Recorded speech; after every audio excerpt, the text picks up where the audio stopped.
Is Jayden Daniels already the most dangerous quarterback in the NFC?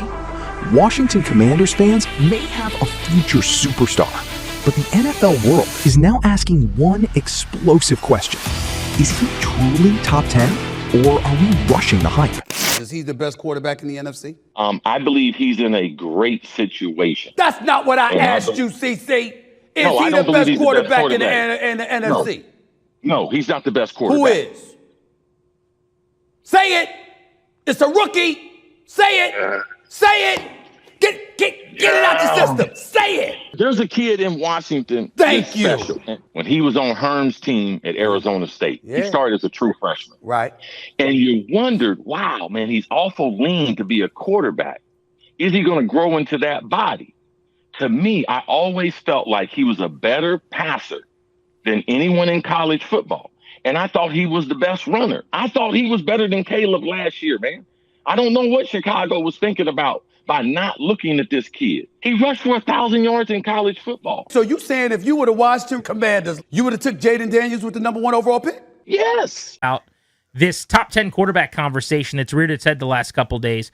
And it's funny, not even locally, but on a national level, Jayden Daniels seems to be squarely in the middle of it. Big time. He was the cutoff at number 10 for Mina Kimes, and there were people on both sides of the aisle saying, wait a second, you don't have Matt Stafford, you can't have Daniels on if you're basing this on a 3-year rolling grade. Well, he's only got 2 years. The problem with the logic that you can't put Daniels on with only 2 seasons for the 3-year rolling grade is that her top 10 includes Drake May at number 5 and Caleb Williams at number 8.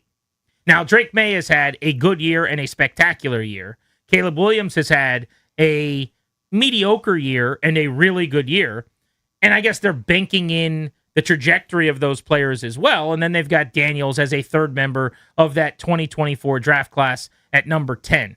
I have no problem with him being as low as 10. I think the better question actually is he right now at this moment a top 10 QB? We're going to hit the phones on this in just a second at 800-636-1067. Based on this, I'm assuming, and the big conversation on ESPN, Mark Schlereth was asked yesterday about this. He said he currently does not have him in the top 10. Obviously, in 2024, he did. But he said after last year, he's fallen out. I think that's a reasonable national take. I think it is reasonable because when you go through the list and you start looking at the guys that are definitively ahead, we can argue about some of these different guys, and we will. But like Mahomes is ahead. That's one. Allen, let's do Stafford. that. Let's go with the guys you're putting in, like play Sharpie or pencil here. Mahomes is Sharpie. Yes, no question. Josh Allen, Sharpie. Sharpie, easy. Matt Stafford. That one's interesting because this guy, in my thought process when we're doing this sort of an exercise, who would you take over the next 10 years? Obviously Daniels, because he's going to play 10 years versus Stafford's probably only playing maybe 2 more years.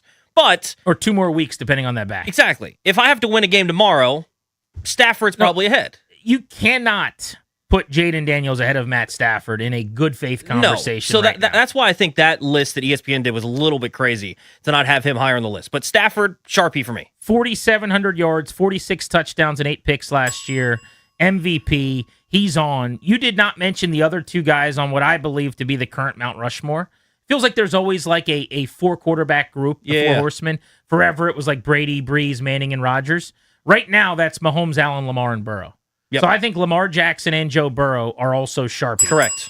So that's 5 guys, delicious burgers and fries, that are better than Jayden Daniels that you have to list above him. Correct. Before you get to what I would perceive to be now tier 2.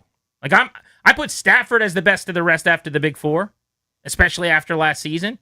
And now I'm going to take a breath and we'll go to tier 2. Okay. All right. So tier 2. Some of these guys you can debate Daniels with. Correct. It's based on how much weight are you throwing behind 2024.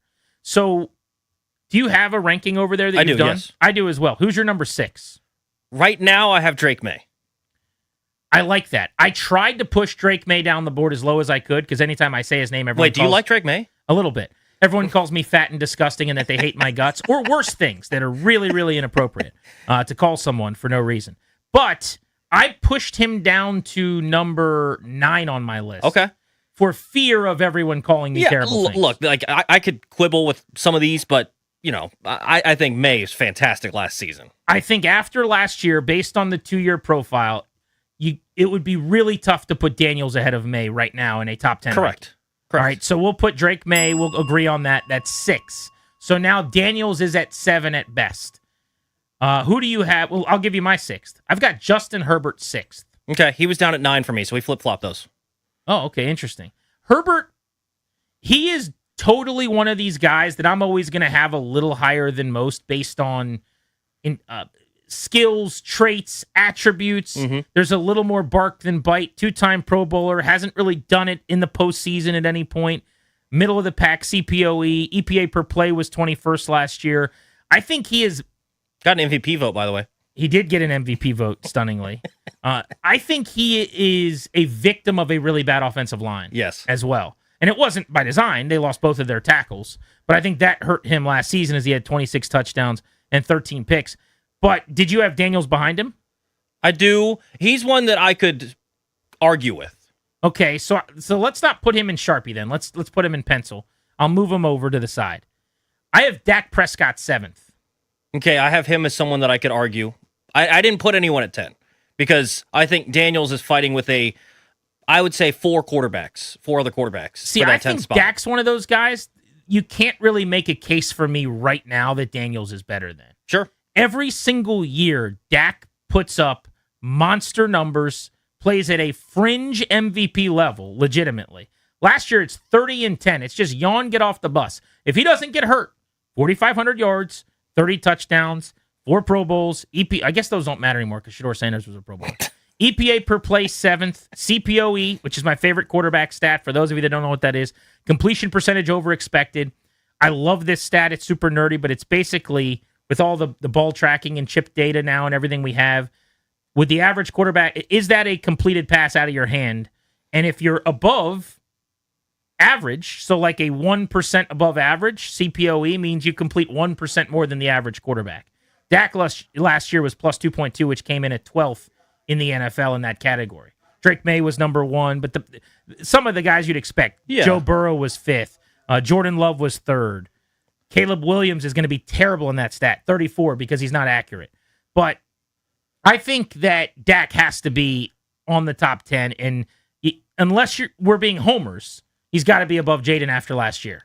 I think there can be a little bit of a discussion with that one, but I don't have an issue if you want to put him ahead because Dak has shown to be really, really consistent. I would say the one thing that, and I know you're not a quarterback wins guy, obviously, but I think there has to be something to be said for what Jayden was able to do down the stretch of 24, that Dak, even though he puts up gaudy numbers year in, year out, has not shown that ability to do consistently, playing really good in the clutch. And obviously, the injury last year for Jayden, the injuries, like he barely played last season, and when he did, he didn't play all that well. Versus Dak, he did have the injury, but for the most part in his career, especially now in the later half, he's played fantastic football. Right. He's underrated, in my opinion. It's harder for a guy like Dak, Kirk Cousins, Derek Carr, those pocket passers that are not going to make plays with their feet.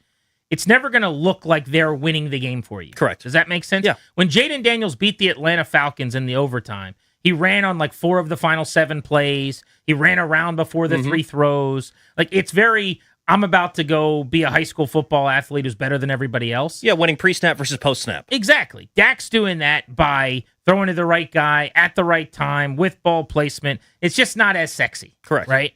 So, but I'm going to put him above there. So I'm going to say we now have 7. I've got a handful of other names here that I think are in the conversation. But my top 10 includes Jordan Love from Green Bay. Okay, he's a fringe guy for me. Jared Goff of the Lions now. Every year is just kind of set it and forget it. Yep. 30 touchdowns, 10 or fewer picks. And then the last guy I've got in, which this will be divisive, I did not think I would. I debated between him and Darnold and Purdy and some others. I've got Caleb Williams at number 10 now after last year. Okay. Feels too high for me. But again, Mina Kimes has him, I think, 8th on her list, which feels crazy. So for me, the non-debatable ones right now that I have, that you've mentioned, we've already talked about the top 6 with May being there. I think Darnold definitively is in the top 10 after the way that he played last season and played into the playoffs. I've got Darnold at 11. I have no problem with that. It's 2 teams, 2 cities, 2 offenses, and he just won a Super Bowl by being lights out. Jared Goff is also in that top 10. You mentioned him. Yeah. So that's my 8. So then Jayden Daniels is in the mix for either 9 or 10, in my opinion, with Justin Herbert, Jordan Love, Caleb Williams, Dak Prescott. I think you laid out a great case for Dak Prescott So if you being had ahead. to do a ranking right now, Does Daniels make your top 10 and where? I probably would put him at 10 because I would take him over Jordan Love, Caleb Williams, and Dak Prescott. Okay. Right now, this moment, I would go Mahomes, Allen, Lamar, Burrow, Stafford, 1 through 5. Mm-hmm. I have Dak at 6 with Herbert right there at 7, and take them however you want to. Then I've got Jordan Love, Jared Goff, Caleb Williams to round out my top 10. No Daniels yet. Daniels is now squarely in the conversation. Throw him in a blender, starting at 11. I think I would have Darnold 11, Purdy 12, and then I'm going to slot Daniels in over Jalen Hurts, who I've always kind of liked a little less than the average Bear. I think he's very limited as a passer. Yeah. Great football player. Winner, but he's limited as a passer. So I'm going to put Hurts 14 and Baker Mayfield 15. So I would have Jayden Daniels 13. And I think I'm kind of baking in the fact that I love the kid, that he's a worker, that he does everything the right way. Because I think, honestly, putting him over Hurts is nationally could be difficult right now. Putting him over Baker Mayfield, who recently threw for 40 touchdowns, could be difficult. So I don't think I'm being disrespectful to 5, putting him at 13. No, I think it's just being realistic to what you saw this past season from Jayden. And it's not to say that's why, to me, I've got him in a group with like 5 guys that you're debating about 9 and 10, because if he has a season that is 80% of what we saw in 24, he immediately jumps ahead of all those guys. I think as long as he's in somewhere above 17, you kind of can have a legitimate he's a top conversation. half of the league quarterback. Yo, mic check 1 to 2, -1, -2. Game over for this video, folks. Smash that like button, drop a comment, and subscribe to stay in the huddle for more. This is NFL Madness, bringing the heat and signing out.